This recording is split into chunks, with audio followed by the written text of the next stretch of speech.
바쁜 하루 아침 분야별 전문가가 최근 소식을 대신 업데이트해드립니다. 굿모닝 데일리 뉴스. 네, 오늘 경제 소식 전해드리는 날입니다. 참정경제연구소 이인철 소장 전화 연결돼 있습니다. 소장님 안녕하십니까? 네, 안녕하세요. 이 비상계엄 여파가 이 국내 증시 가뜩이나 안 좋은 우리 국내 증시에 많은 영향을 주고 있습니다. 그렇습니다. 예, 울고 싶은데 뺨 때린 격입니다. 국내 증시 수익률이 세계 최악이다라고 이제 말씀을 드렸는데요. 그래도 이제 미증시가 계속 사상 최고치니까 그래 미증시에 좀 편승을 해서 연말에 낙폭은 좀 줄여보자. 마이너스 통장 다 메꾸지 못하더라도 조금만 좀 보태보자라고 했는데 결국 이제 정치 리스크에 발목이 잡히고 있습니다. 예. 코스피가 어제 빠졌죠. 1.4% 빠져서 2,460선으로 코스닥 또한 2% 가까이 떨어졌습니다. 외국인 투자자들 여전히 매도하고 있습니다. 유가증권 시장에서 4천억 원 넘게 팔고 있고 선물까지 2천억 원 넘게 매도하고 있어서 네. 당분간은 살 생각이 없다라는 얘기고요. 이렇게 낮은 수익률에다가 이제 정치적 불확실성이 좀 더 커졌어요.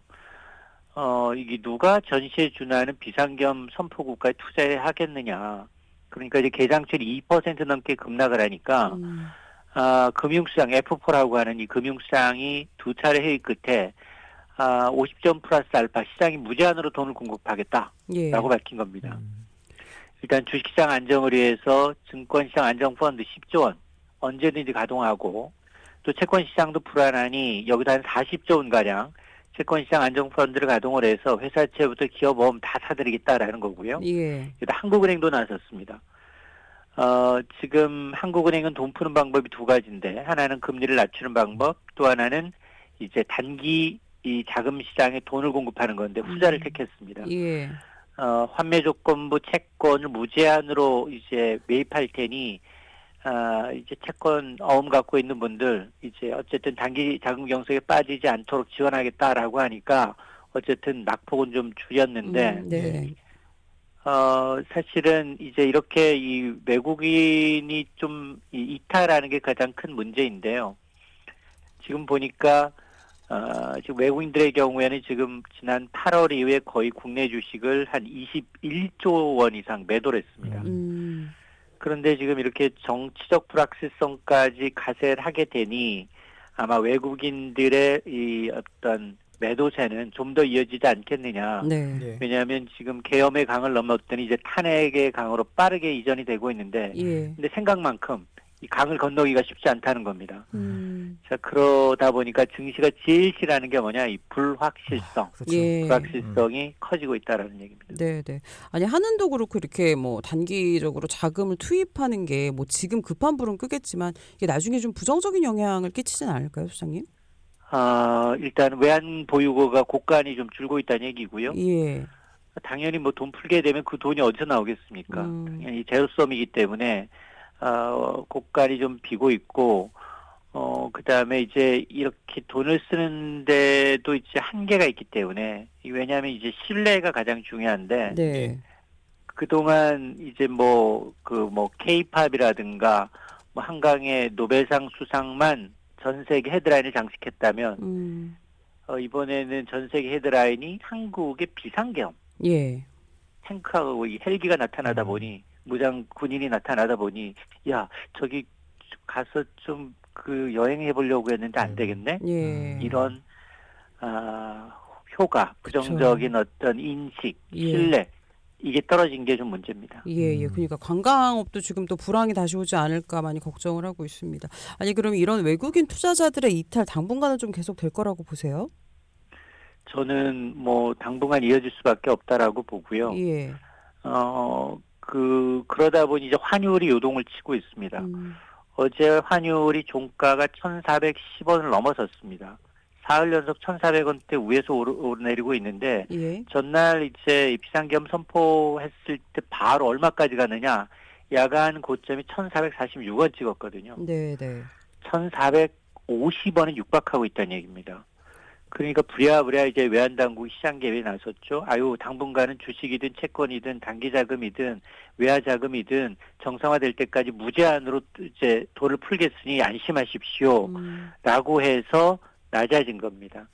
그러다 보니 일부에서는 야, 이러다가 지금 1,400원은 굉장히 굳어져서 1,500원을 돌파하는 게 아니야? 이런 우려까지 나타나고 있다는 겁니다. 네. 근데 사실은 이 원화가 이제 다른 통화 대비 굉장히 평가 절하폭이 큰데 이걸 정치적 리스크를 제외하게 되면 오롯이 이제 달러화 전망만을 놓고 보면 내년에 상반기는 달러가 뭐 트럼프 2기 행정부 출범하니까 뭐 관세 폭탄에다가 세금 깎아주고 하면 달러 강사 이어지겠지만 그러나 이제 이런 것들이 좀 해소가 돼서 하반기가 되면 미 연준도 금리를 좀 낮출 테고 그러면 강달러가 조금은 희석되지 않겠느냐라는 기대감이 있었는데 예. 우리는 별개로 또 놀고 있다는 겁니다. 이 정치적 불확실성 때문에 환율 외국인 투자자들이 더 많이 빠져나가고 환율 안정이 좀 더 뒤로 밀릴 수밖에 없는 상황이어서 만약에 실제로 이제 뭐 1,500원을 돌파했다. 이러면 안 되거든요. 예. 내년 사업 계획 자체가 다 새로 짜야 합니다.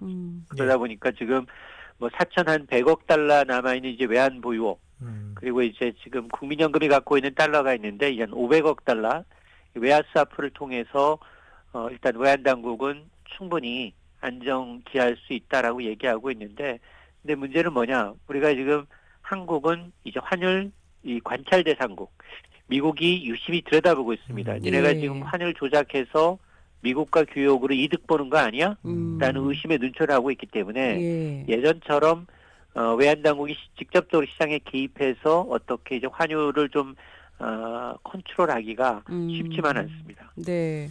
아니 수장님 저기 국내 주식 얘기로 좀 다시 돌아가면 이 정치 리스크 상황에서 저희 같은 뭐 개미들 어떻게 투자를 해야 됩니까? 그냥 가만히 있어야 되나요? 어떻게 해야 되나요? 일단 저는 어제 나타난 그 양상을 좀 보면 예. 수급 주체가 뭐 이제 외국인 팔고 이제 개인만 사고 있는 그런 양상이거든요. 물론 저는 이게 과거에도 우리가 이제 탄핵 사태도 있었고 비상계엄도 있어 왔습니다. 근데 단기적으로 이런 이벤트가 있으면 충격을 좀 받습니다. 근데 중장기적으로는 결국 경기예요, 경기. 예. 실적. 그렇기 때문에 실적이 조금 좋은데도 분위기 때문에 내렸다. 저는 뭐 사겠습니다. 지금 굉장히 한국 주식은 저평가 세일 국면이기 때문에 예. 실제로 실적도 근데 이제 어제 시장 상황을 보게 되면 어제 코스피 코스닥 상한가 23개 종목의 공통점이 뭐냐? 전부 다 정치 테마주입니다. 그러니까요. 그 얘기 많이 예. 나오더라고요. 아니, 지금 맞습니다. 지금 예. 뭐 야권 중심으로 윤 대통령 탄핵 발의안 추진되니까 네. 차기 대선에 누가 유망하지? 예. 이재명 대표, 한동훈 대표 관련주들 줄줄이 상한가 갔거든요. 예. 그러니까 이게 전부 거품이에요. 음. 이거는 전혀 사진 한 장 같이 찍었다고 학교가 같다고 누가 저기 실적이 좋아집니까? 예. 전혀.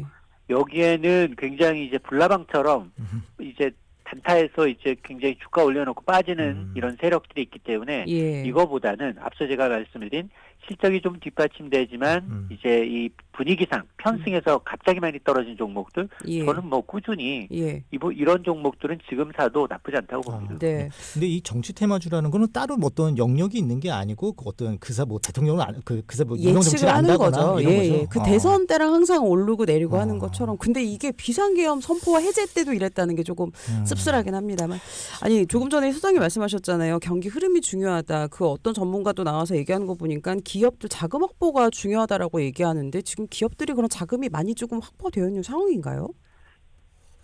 대기업들은 좀 뭐 여유가 있지만 중소 중견기업들은 난립니다. 그래서 예. 아마 지금 아까 이제 한은이 지금 단기자금 시장을 이제 지금 무제한으로 푸는 이유도 예. 중소 수출 중견기업들이 지금 어렵거든요. 예. 연말 앞두고 이제 채권 어음 갖고 있는데 이게 돈이 안 돌면 이제 그 흑자 도산할 수도 있기 때문에 그런 겁니다. 예, 알겠습니다. 이 계엄령 선포 후폭풍으로 우리 대표적인 가상자산이죠. 그 비트코인. 정말 떨어질 줄 몰랐던 이 비트코인도 떨어졌습니다. 맞습니다. 어제 한때 1억 3,200만 원 있던 게 8,800만 원으로 수직 하락했거든요. 예. 고점 대비 32% 빠졌습니다. 근데 국내 거래소만 빠지고 해외 거래소는 빠지지가 않았어요. 예. 자, 그러다 보니 하루 거래량이 가상자산 업비트 기준 40조 원. 전날의 2배, 거래소 간 9조 원이니까 거래소보다 주식보다 4배 정도 거래가 많았습니다. 네. 당연히 앱은 서버 다운돼서 접속이 잘 안 됐고요. 그렇죠. 이러다 보니 외국인 투자자 입장에서 보면 한국이 굉장히 저렴한 거, 한국에서 사서 미국 가서 팔면 이득인 거예요. 그게 그래서 가능해요. 가능합니다. 예. 외국인들이 실제로 주식 팔고 국내 코인 시장에서 코인을 샀다는 겁니다.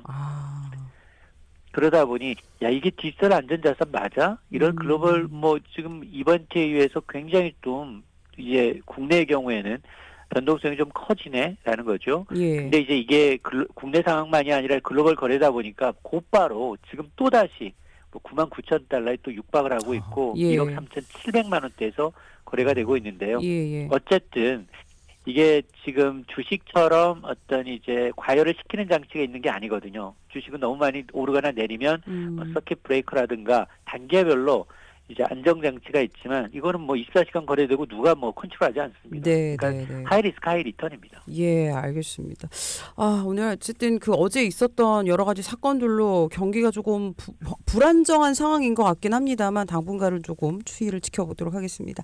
오늘도 경제 소식 전해드렸고요. 참 좋은 경제연구소 이인철 소장님 함께했습니다. 고맙습니다. 네, 고맙습니다.